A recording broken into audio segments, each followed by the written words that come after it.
महाराज जी, जब सब कुछ भाग्य पर निर्भर है तो क्या हम जो नाम नहीं, जब सब स्टार्ट कुछ भाग्य पर निर्भर कैसे है? ये किसने कह दिया तुमको कि सब कुछ भाग्य पर निर्भर है? कुछ लिखा हुआ है कि क्या हमारे साथ? नहीं, क्या लिखा हुआ है? ये लिखा हुआ है कि आज तुम हमारे पास आओगे? मैं वही पूछना चाहता हूँ। नहीं, ये नहीं लिखा हुआ है। उसमें कुछ लिखा हुआ है। प्रारब्ध किसे कहते हैं पहले समझो। जिसे आप भाग्य कहते हो ना, उसे शास्त्रीय भाषा में दैव कहते हैं, प्रारब्ध कहते हैं, विधान कहते हैं, नियति कहते हैं। उसी को कहते हैं कि तुम्हारी जो नियति में है वो तुम्हें भोगना पड़ेगा। तो नियति, दैव, भाग्य, इन सबको प्रारब्ध कहते हैं। प्रारब्ध दो कर्मों से बनता है, शुभ और अशुभ। शुभ माने पुण्य कर्म और अशुभ माने पाप कर्म, और दोनों का फल है।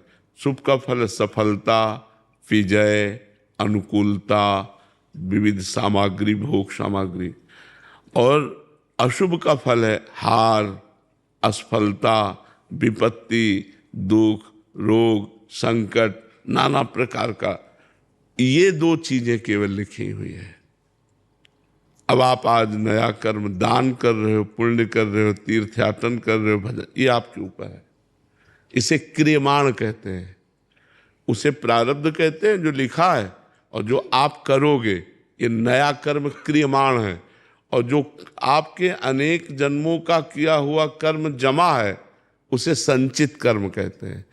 तो संचित कर्म भगवान की शरण में होकर भजन करने से भस्म हो जाता है, और क्रियमाण भगवान को समर्पित हो जाता है, और प्रारब्ध को भोगना पड़ता है, भोग लेता है।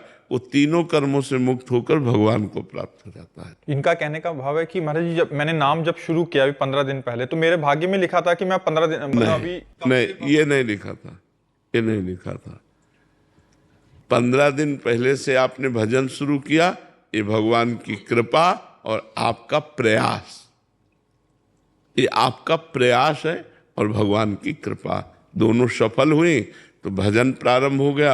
और उसी के प्रभाव से आप सत्संग में, वृंदावन धाम में, संत सभा में बैठे हैं। अब इसका प्रभाव आपको और आगे आध्यात्म में बढ़ाएगा। तो ये भाग्य में नहीं लिखा, ये नवीन कर्म है, ये आपका नवीन कर्म, नया कर्म है।